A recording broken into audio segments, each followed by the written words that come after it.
Bom dia, espero que todos vocês estejam bem, certo? Na aula de hoje, nós vamos falar sobre a arte sacra. O que seria a arte sacra? Ela representa, certo, uma forma de manifestação artística que está relacionada com a religiosidade e o sagrado, ok? Nela destacam-se a arquitetura das igrejas, templos, esculturas de santos, painéis no teto das igrejas, desenhos de paisagens bíblicas, utensílios litúrgicos e vestimentas, como vocês podem ver nessa imagem, certo? Coloquei aqui a definição. Arte sacra é toda forma de arte que tem uma função no culto religioso, seja ele católico, protestante, judaico, islâmico, budista, indígena, enfim, é a arte que cumpre uma função em qualquer forma de manifestação religiosa. Atualmente, pessoal, a gente pode encontrar certo museus com obras de arte sacra em todas as partes do mundo. No Brasil, a arte sacra ela foi a primeira manifestação na época colonial, sendo o Aleijadinho, certo? Um dos mais importantes nomes da arte sacra no contexto do barroco, certo? Do barroco mineiro. Também vale ressaltar, né, que a arte sacra, da mesma forma que outras manifestações artísticas, ela é um reflexo da história e da cultura também, né? Então, ela não possui um estilo definido, visto que ela depende da época produzida, certo? Bem como da cultura a qual ela está inserida também. Coloquei aqui, certo, uma curiosidade.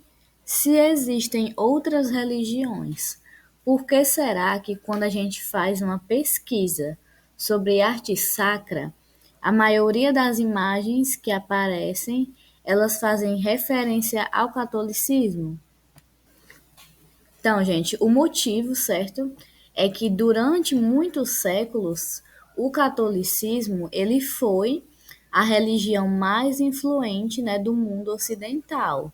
Sendo assim, a Igreja Católica ela reforçava o seu poder, explorando o máximo a arte nas suas mais diferentes formas, como a arquitetura, a escultura, a pintura, entre outras formas, certo? Identidade brasileira. A nossa cultura, ela foi constituída, né, construída por diferentes povos. A arte sacra, então, produzida aqui no Brasil, ela teve três culturas mais influentes, que foram essas, né? As dos índios, dos portugueses e a dos africanos. Aí nós vamos falar um pouquinho agora da arte barroca. Os portugueses nos deixaram como herança cultural a arte sacra barroca. Entre os séculos 17 e 18, o Brasil ele vivenciou o auge desse estilo. O barroco ele é considerado, certo, a primeira manifestação artística do povo brasileiro. Então, arte sacra versus arte religiosa. Qual é a diferença entre essas duas artes, né? Embora o conceito é de arte religiosa e arte sacra, eles se aproximem, né, bastante. Existe sim uma diferença essencial que os define. A arte religiosa reúne obras artísticas de cunho religioso, e a arte sacra são obras de teor religioso que estão relacionadas aos rituais. Então, gente, em resumo, ambas, né, possuem temática religiosa e têm como intuito adornar os espaços. Porém, a arte sacra ela é produzida para fazer parte dos cultos divinos ou rituais religiosos, certo? Então, ela é feita exclusivamente para ser apreciada nos cultos. Por isso, esse tipo específico de arte, ele está relacionado com os locais em que eles ocorrem, certo? Então, dessa forma, nós podemos concluir que a arte sacra, ela surge da arte religiosa. Então, toda arte sacra é religiosa, porém, nem toda arte religiosa pode ser considerada sacra, certo? Como, desculpa.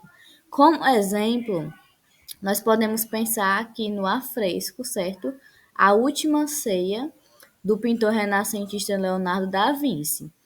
Essa obra, certo? Ela se encontra na igreja e no convento de Santa Maria de Graça, lá em Milão. Ela está inserida num local relacionado aos cultos sagrados, então ela é considerada, né, uma arte sacra, certo? Museu de Arte Sacra.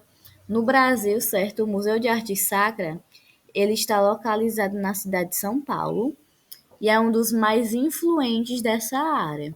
Esse local ele é considerado um dos mais importantes do país e também do continente americano. Foi fundado em 1970, reúne diversas obras, né? E além disso, abriga uma grande biblioteca que inclui milhares de volumes sobre o tema. Certo, pessoal? Então a gente encerra aqui, certo? Nossa aula. Se vocês tiverem alguma dúvida, podem entrar em contato comigo. E agora vocês irão realizar, né, a atividade pelo Google Forms. Lembrando que não precisa enviar print, certo? Bons estudos!